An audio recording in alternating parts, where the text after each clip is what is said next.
샬롬 1월 22일 목요일입니다. 우리의 참된 목자 되시며 우리를 선한 길로 인도해 주시는 하나님께 찬양하며 우리의 마음을 다해 침묵으로 이 시간 기도하겠습니다. 여호와는 나의 목자시니 내게 부족함이 없으리로다. 그가 나를 푸른 풀밭에 누이시며 쉴 만한 물가로 인도하시는도다. 내 영혼을 소생시키시고 자기 이름을 위하여 의의 길로 인도하시는도다.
오늘 함께 묵상하실 말씀은 사도행전 3장 1절에서 10절 말씀입니다. 이 말씀을 통해 하나님이 우리에게 주시는 음성을 듣겠습니다. 제9시 기도 시간에 베드로와 요한이 성전에 올라갈새 나면서 못 걷게 된 이를 사람들이 메고 오니 이는 성전에 들어가는 사람에게 구걸하기 위하여 날마다 미문이라는 성전문에 두는 자라. 그가 베드로와 요한이 성전에 들어가려 함을 보고 구걸하거늘 베드로와 요한과 더불어 주목하여 이르되 우리를 보라 하니 그가 그들에게 무엇을 얻을까 하여 바라보거늘 베드로가 이르되 은과 금은 내게 없거니와 내게 있는 이것을 내게 주노니 나사렛 예수 그리스도의 이름으로 일어나 걸으라 하고 오른손을 잡아 일으키니 발과 발목이 곧 힘을 얻고 뛰어 서서 걸으며 그들과 함께 성전으로 들어가면서 걷기도 하고 뛰기도 하며 하나님을 찬송하니 모든 백성이 그 걷는 것과 하나님을 찬송함을 보고 그가 본래 성전 미문에 앉아 구걸하던 사람인 줄 알고 그에게 일어난 일로 인하여 심히 놀라게 여기며 놀라니라. 오늘 본문은 우리가 익히 잘 아는 내용입니다. 내용은 이렇습니다. 어느 날 베드로와 요한이 유대인들이 많이 모이는 기도 시간에 복음을 전파하기 위해서 성전에 올라가게 됩니다. 당시 유대인들은 하루에 3번 기도하는 시간을 가졌습니다. 오전 9시, 오후 3시, 그리고 저녁 해질 무렵이었습니다. 본문 1절에 제9시라는 것은 바로 오후 3시를 의미합니다. 그러므로 베드로와 요한이 오후 3시쯤에 성전에 기도하러 올라갈 때였습니다. 이때 나면서부터 안진뱅이가 된 자가 어떤 사람에 의해서 메어져 성전 미문, 이 문은 은으로 도금하고 금문을 박아놓은 아름다운 문이었습니다. 이곳에 안진뱅이는 구걸하기 위해서 메어져 왔습니다. 아마 이 안진뱅이도 항상 이 시간에 많은 사람들이 기도하러 오기 때문에 그 자리에서 구걸하였던 것입니다. 사장에 보면 그의 나이가 40 정도라고 나와 있습니다. 그런데 이날 안진뱅이는 자신의 삶에 인생이 완전히 변하게 될 줄을 생각도 못했을 것입니다. 그는 자신의 삶을 완전히 바꾸어 놓을 이적의 역사를 체험하게 되었습니다. 그 역사는 바로 베드로와 요한을 만남을 통해 이루어진 것입니다. 그는 베드로와 요한이 성전에 올라가는 것을 보고 평소대로 그들을 향해 구걸을 했습니다. 그러자 이때 영문도 모른 채 무엇을 얻을까 그들을 바라봤을 때 베드로는 성령의 감동이 되어서 권세 있게 말합니다. 은과 금은 내게 없거니와 내게 있는 것으로 내게 주노니 곧 나사렛 예수 그리스도의 이름으로 걸으라. 그리고는 안진뱅이의 오른손을 잡아 일으키게 된 겁니다. 그런데 그때 상상할 수 없는 일이 일어났습니다. 안진뱅이의 발과 발목에 힘이 생기고 그는 걷기 시작했습니다. 그 안진뱅이는 자신의 다리를 의심하면서 벌떡 일어나게 됐고 그리고 껑충껑충 뛰기도 하였습니다. 그리고 감격하고 감사하며 하나님을 찬양하였고 또 성전에 들어가게 된 겁니다. 이를 본 많은 사람들이 그가 성전 미문에 앉아 구걸하던 사람임을 보고는 심히 놀랐던 것입니다.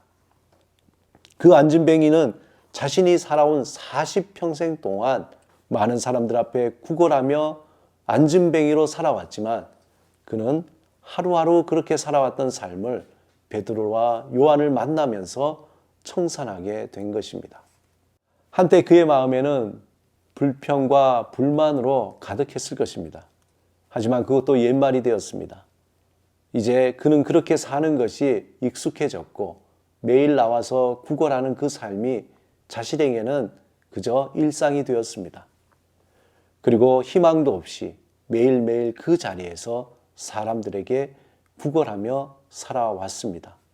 바로 그때 하나님은 베드로와 요한에게 그리고 안진뱅이에게 특별한 계획을 가지고 계셨던 것입니다. 그날은 하나님의 그에게 기대감과 소망과 새로운 삶을 보여주시기 위해 마련한 특별한 날이었습니다.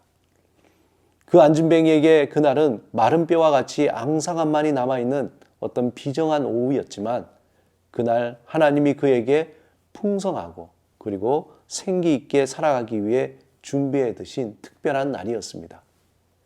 4절에서 베드로와 요한이 그에게 우리를 보라 그렇게 말했을 때에 그들은 그 안진뱅이의 얼굴에서 고통과 절망을 보았을 것입니다.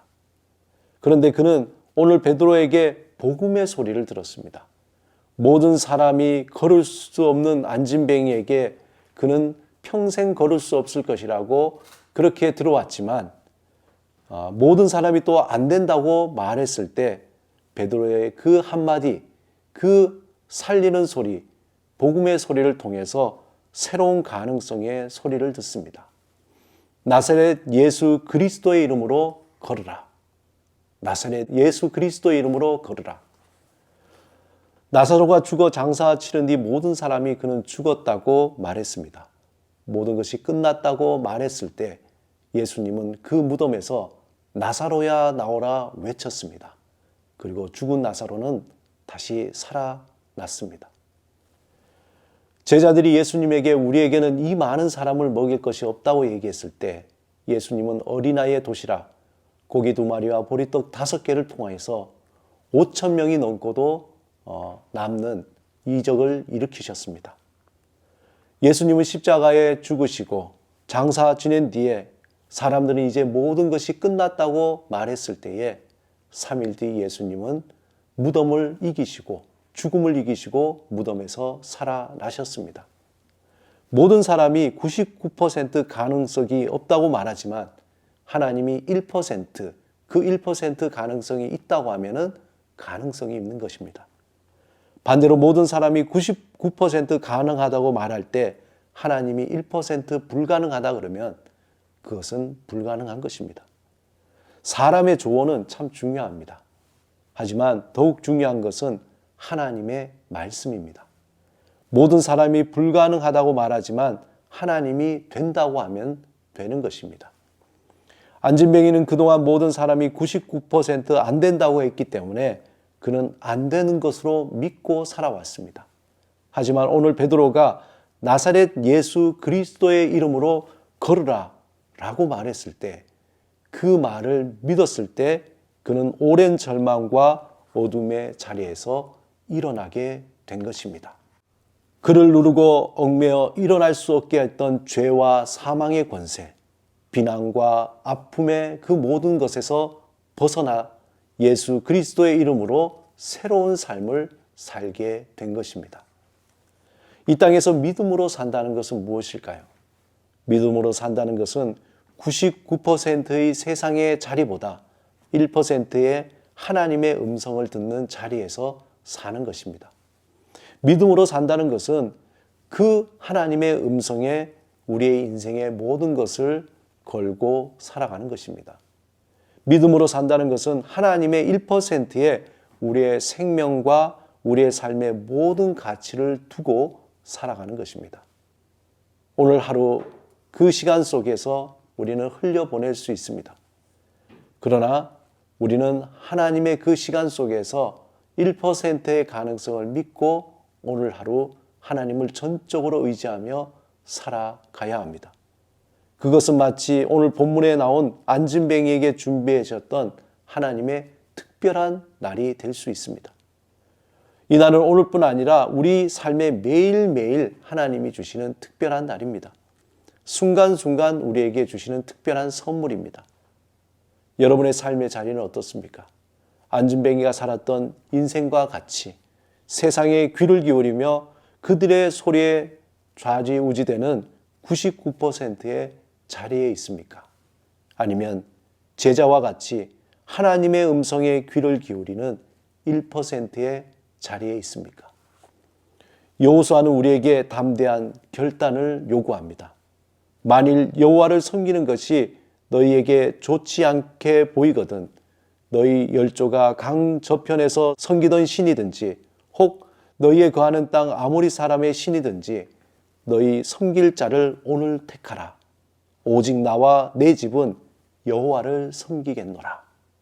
오늘도 하나님이 말씀하시는 복음 살리는 소리 그 1%의 자리에서 믿음으로 살아가는 여러분이 되시기를 주님의 이름으로 축원합니다.